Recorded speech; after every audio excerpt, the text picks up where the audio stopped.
Recording.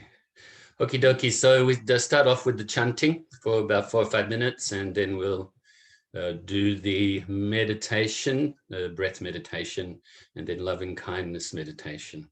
So do you have, Leanne, do you have me on screen there? I don't have that right now. I have that we're recording, but I actually have Hanika on screen. So if we can alter that, would be really good. Namo Tassa Bhagavato Arahato SammaSambuddhassa. Namo Tassa Bhagavato Arahato SammaSambuddhassa. Namo Tassa Bhagavato Arahato SammaSambuddhassa.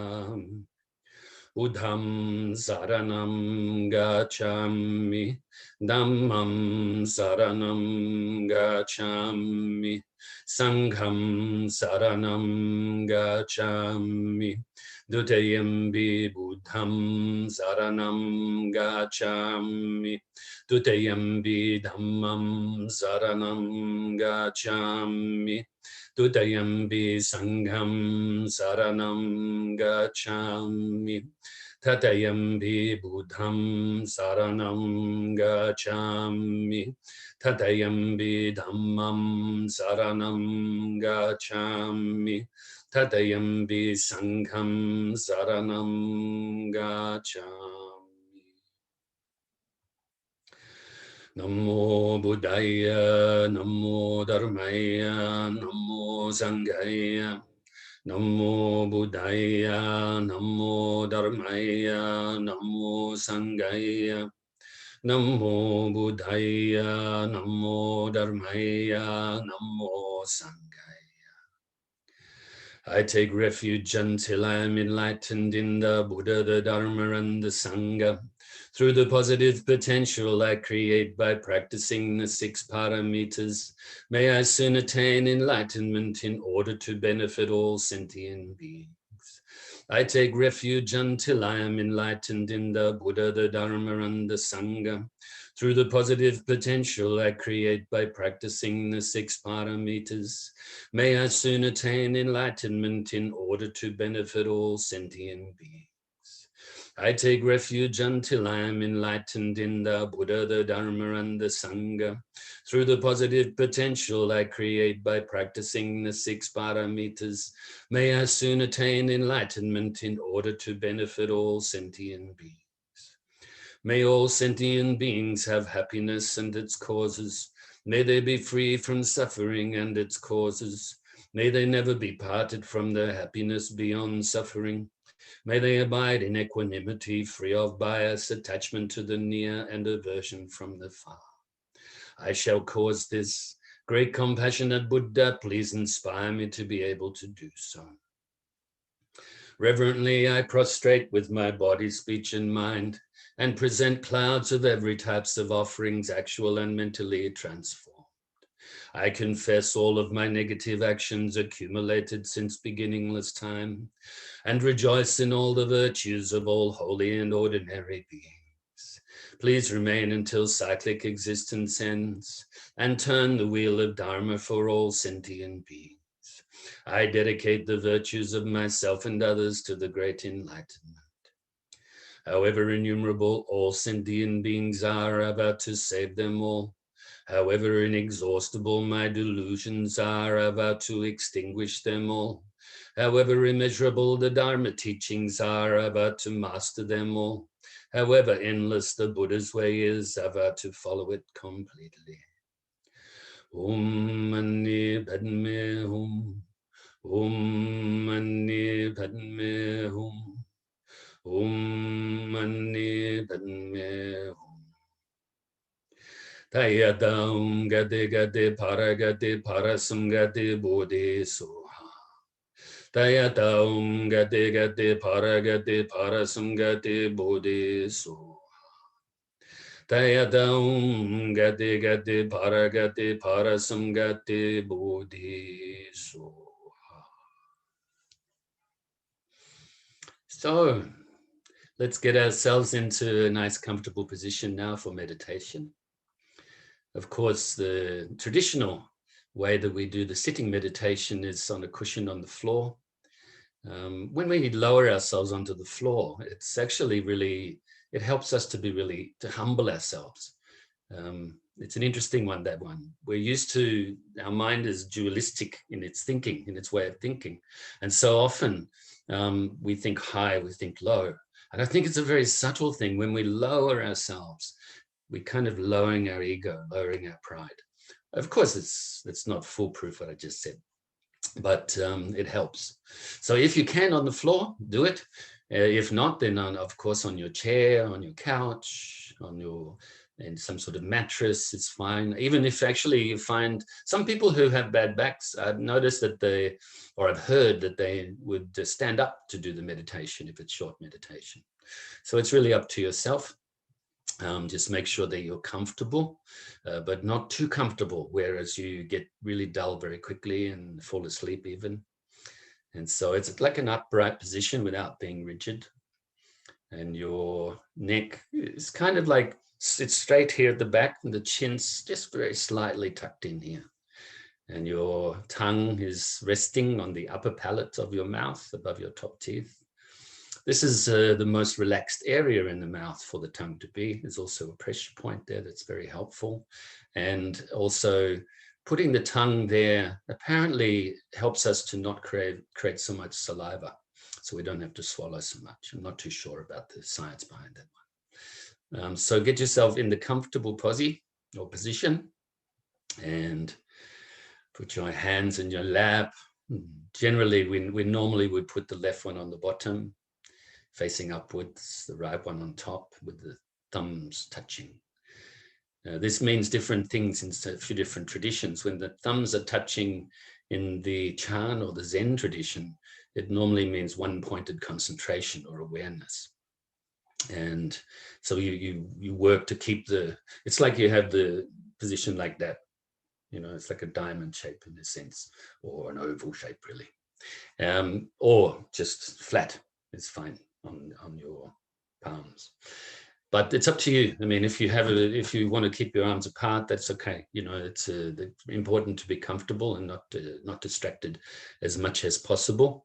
In the Tibetan tradition or Vajrayana tradition, normally the thumbs coming together like this represents a unification and perfection of wisdom and compassion, or wisdom and method. Okay, so all of these mudras or hand gestures, they have the meaning. It's not like we're just doing it blindly, or shouldn't anyway. We should know the meaning behind them, but then not attached to the meaning, not grasp at it all the time, always let it disturb your mind as such. So now you can gently close your eyes. And initially, let's bring our mind to our body.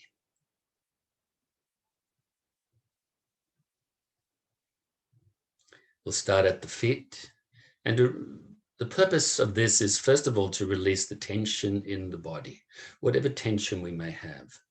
This also helps us to release the tension in the mind too, and bring your mind inside your body,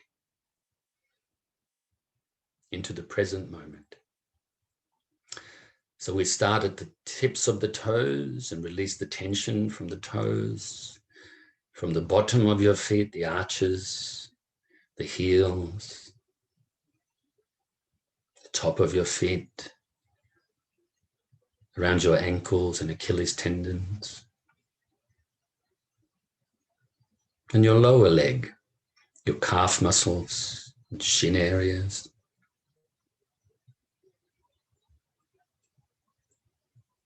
And now release any tension from around your knees, front, sides, and back of your knees.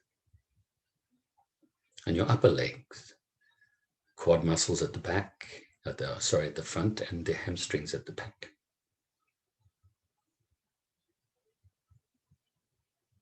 Now bring your focus to your midsection and release any tension that you may have around your hip flexor muscles, your glute muscles at the back, and the groin at the front. And your lower stomach, up your sides a little bit, and your lower back. Further up your stomach and your sides, through to the center of your back.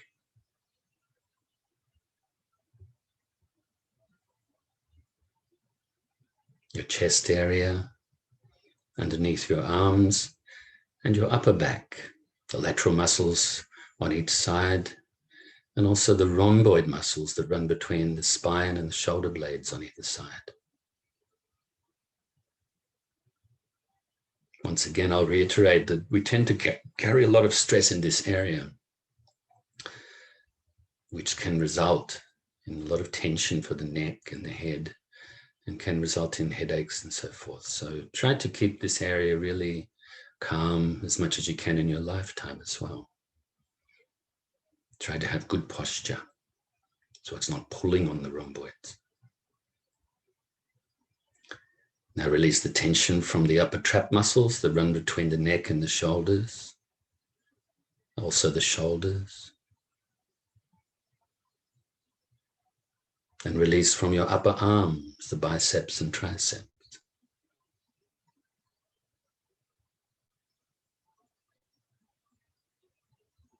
Your elbows and forearms, wrists, hands, fingers, and thumbs.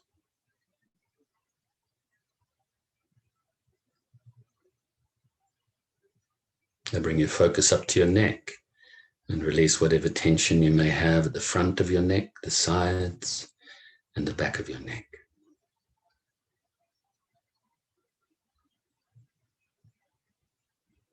Up the back of your head, and the sides of your head around your ears and temples.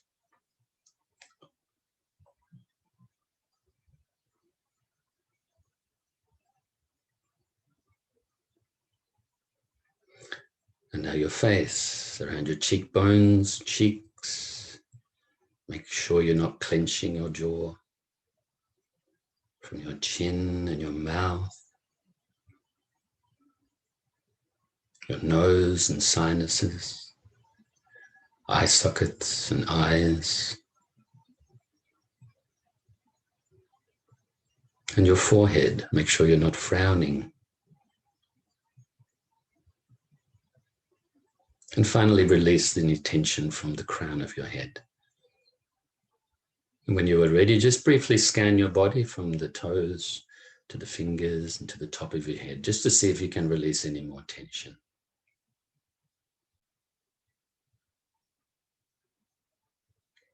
And now gently bring your focus initially to the tip of your nose. The object of the meditation is the breath, the feeling of the breath as you breathe in and out. Just to give you an idea, as you breathe in, the air is quite cool as it passes your throat. And as it enters your lungs, they expand as they fill with the air. As you breathe out, they compress. And the air is quite warm as it leaves your body, as you breathe in and out of your nose. If thoughts appear or arise, don't cling to them. Don't grasp at them. Don't try to forcefully push them away either, or try to deny them. Just let them come and go naturally by refocusing on your breath. It is likewise with any emotional feelings or attitudes, any type of mental agitation or mental activity. Once again, I'll say don't cling to it, don't grasp at it, don't try to push it away, and don't deny it. Just refocus on your breath. Even if you have to do this every few seconds even. This is just the process of the meditation. The more we do it, the better we get at it. The more it becomes natural to do so. And conversely, if your mind starts to become dull, fuzzy, sleepy, just recognize that. And then focus or refocus on your breath more brightly. You see, this way, refocusing on your breath becomes the antidote for both the agitated and disturbed mind, as well as the dull mind.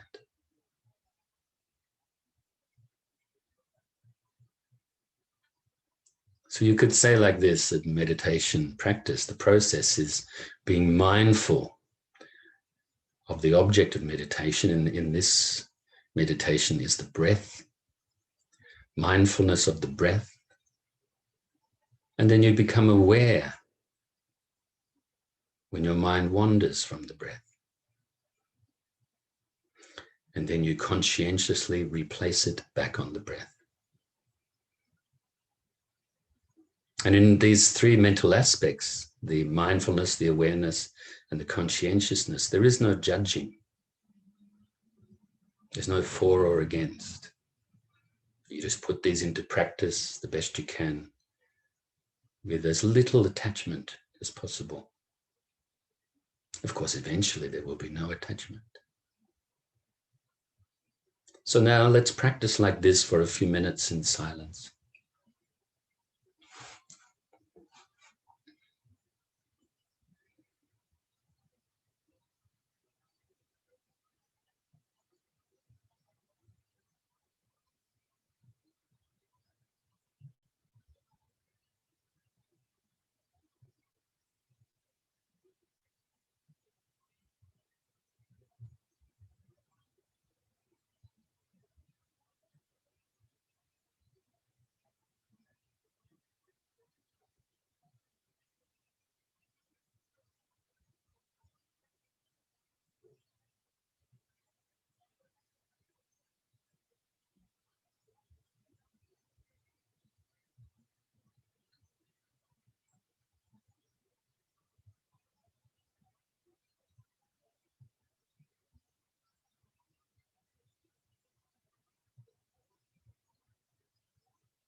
I'll just point out right now that this method always seems very simple. Some people have asked me in the past, how can such a simple method lead to what we call enlightenment, or initially to deeper states of consciousness, or actually initially to relaxation and clarity of mind? And I say to them, just trust in the process of the method. Because what makes things complicated and not natural or simple is our own mind. So it's our mind that is complicated, not the method. So keep trusting yourself in your practice. Keep trusting the method.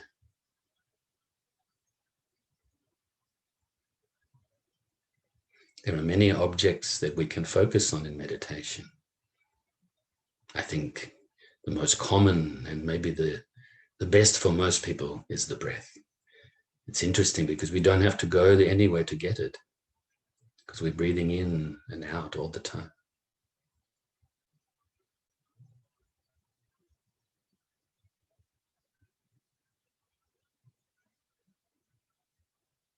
So now feel very pleased with yourself for engaging in this short meditation. And now we will continue with the loving kindness meditation, or also known in Pali as Metta Bhavana.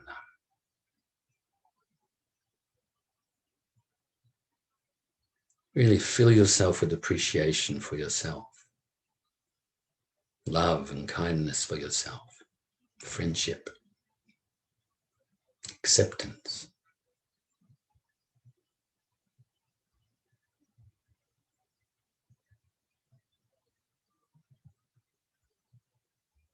Fill yourself with so much love and kindness that now it overflows to initially radiate towards your loved ones and family and friends, filling them with loving kindness, wishing that they have happiness and are free from suffering. And really feel that this is happening.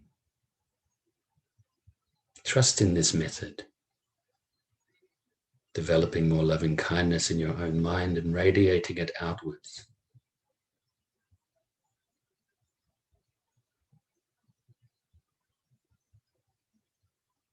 To help our body become relaxed and open, we tend to do things like stretching and get a massage.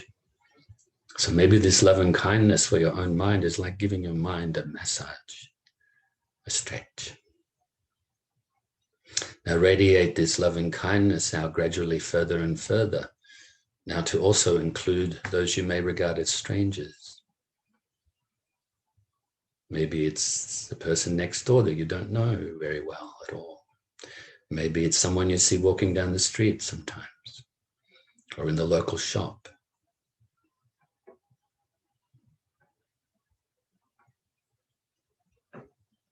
Somebody you speak to on the telephone that you don't even know what they look like. Extend this love and kindness to all of these types of people, as well as those that you don't know at all.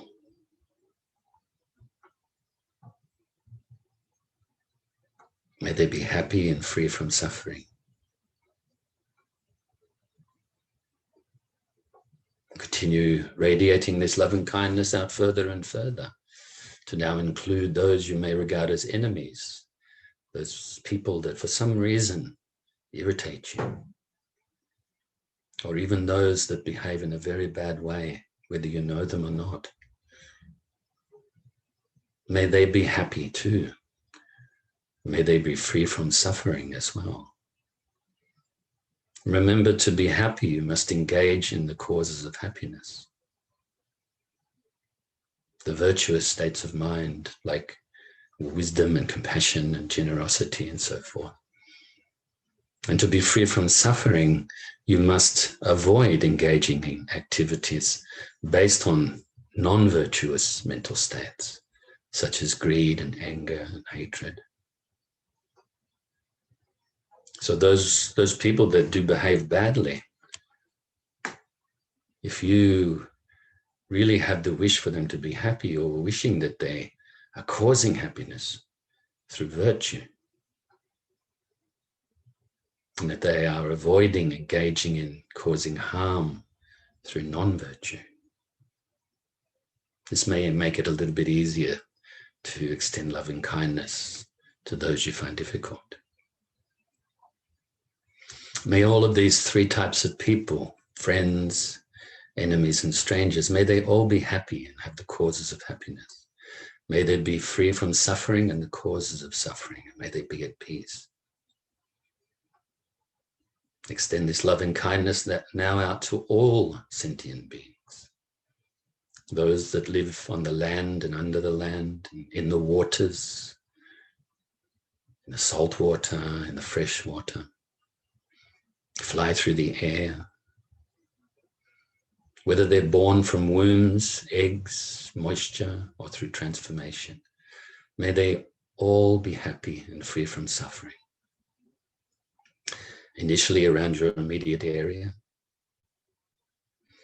and radiate it out like a tidal wave of loving kindness further and further to include your state or county and other states and other counties. May all of these living beings be happy. Throughout your whole country, any living being that is suffering, may they be free from this suffering. Wherever there's conflicts, may there now be peace. Wherever there is disease, may there be wellness.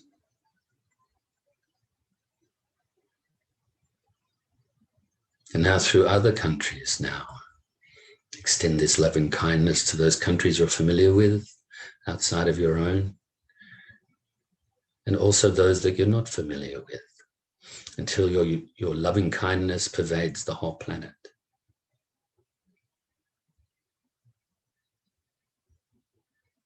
And other planets as well. Loving kindness pervades the whole solar system, as well as other solar systems, until it pervades the whole galaxy that we like to call the Milky Way. Keep radiating it out further and further throughout the whole universe.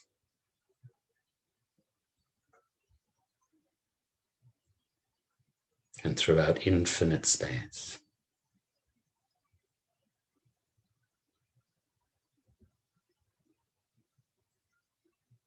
And now be present here and now, and we will recite the dedication prayer before the short Dharma talk. Due to this merit, may I soon attain the enlightened state of the Buddha, so that I may be able to liberate all sentient beings from their sufferings. May the precious bodhicitta, not yet born, arise and grow. May that born have no decline but increase forevermore. And may the precious view of shunyata, not yet born, arise and grow. May that born have no decline but increase forevermore. And so I just shared that if there's some people who haven't attended for a little while, or maybe even a new person, or maybe two new people as well. If you get the chance, on my Facebook page, you can scroll down and find the videos from previous classes.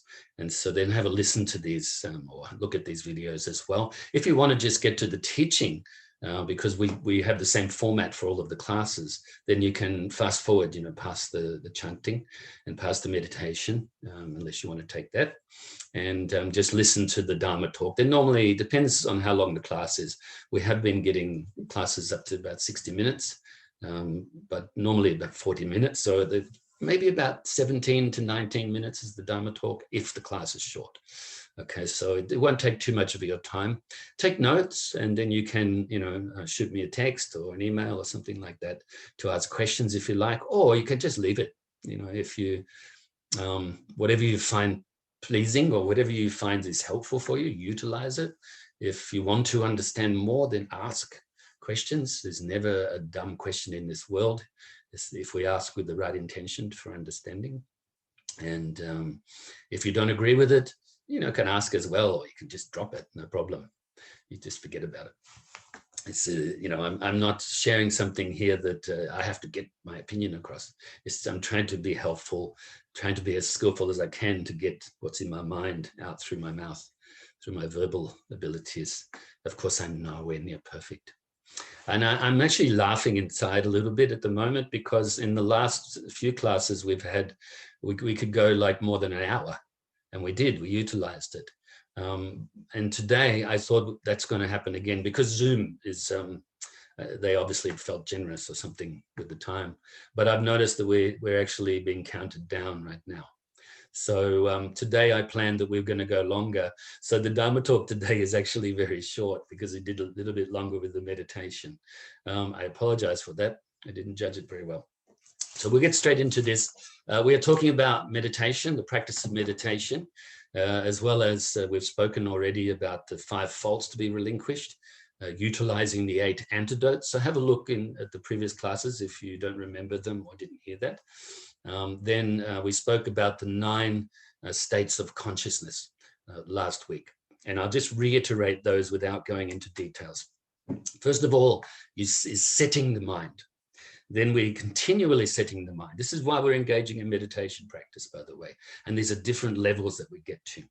Then we have resetting the mind, increased setting the mind, discipline the mind to, disciplining in seeing the good qualities of the meditation practice, and also stabilizing your mind, becoming more tranquil, more clear, more flexible mentally, pacifying the mind, and thorough pacifying, and eventually making one-pointed, which of course is the goal of the concentration meditation, samatha meditation, calm abiding, and then putting the mind in equipoise. This is now spontaneously fixing on the object. Today we will speak about the 9 states of consciousness, or concentration, I should say, accomplished by utilizing what we call the 6 powers. Of course, we've spoken about these mental qualities or mental factors before in previous classes. And of course, they intermingle. Sometimes, for instance, meditation or mindfulness is mentioned many, many times throughout the Buddhist teachings in the Eightfold Path, in the mental factors, in the powers that we utilize, and all different types of teachings that mindfulness is mentioned, and many other mental factors are mentioned as well. So the first one here in the powers is the power of hearing. So the power of hearing helps us to get through or set the mind on an object.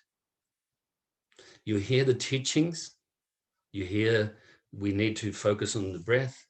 So you've heard that, or you've read it, because the power of hearing can also be studying as well. And then you focus your mind onto the object.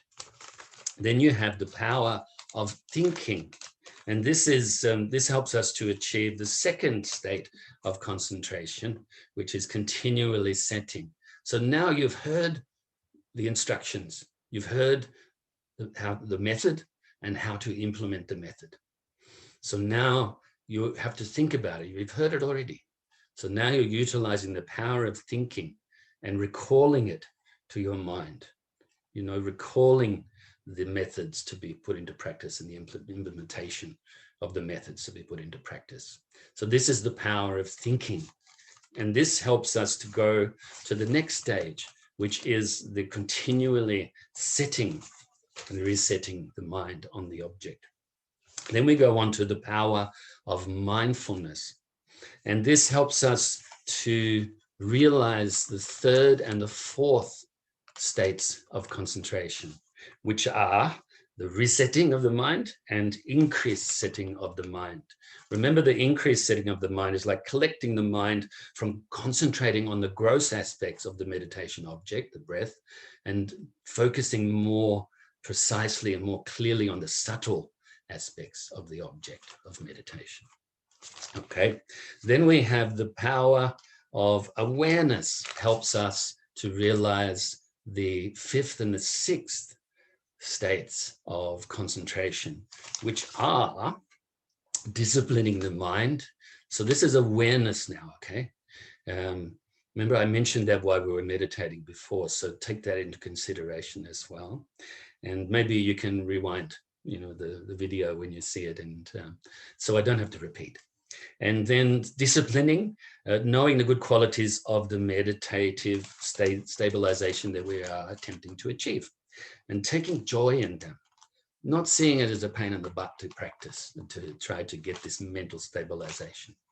And so this also the pacifying, which means ceasing the dislike for mental stabilization. So if you do have some sort of, if meditation irritates you, realize it's not the method that's irritating you. You're actually looking in your mind and seeing how distracted you are. And that's the irritation. So don't get irritated at the practice of the meditation or where it's leading to. See the good qualities in it and realize, but don't get irritated with yourself either. Actually, that's really important to just put the method into practice. Start to calm down more, start to clear your mind more, start to realize the good qualities that you already have yourself. And then we can work, as we realize these good qualities, we work to have them more prevalent in our life, to eventually work towards perfecting them, like nurturing them and perfecting them. Then, of course, we have the power of effort. And this is, once again, has an element of enthusiasm and also an element of perseverance. And this helps us to realize the 7th and 8th states of concentration, which are thorough pacifying. This is now through a little bit of effort, relinquishing even the subtle lethargy of mind and the excitement of mind just after they arise. And number 8 is making one pointed, which is generating mental stabilization continuously without effort now. It's impossible now for non-conducive states of mind to interrupt the process. And then we have the power of familiarity. The power of familiarity is very, very important. You know, how when you drive a car, for instance, in the beginning, you don't know how to do it, but you become familiar with it. And now it's natural for you to do so. I know we've gone under 1 minute. Once again, apologize for doing the meditation longer, thinking we were going to have a longer class, but such is life. C'est la vie, as they say in the French, or questa la vita in Italian. And so have a lovely day.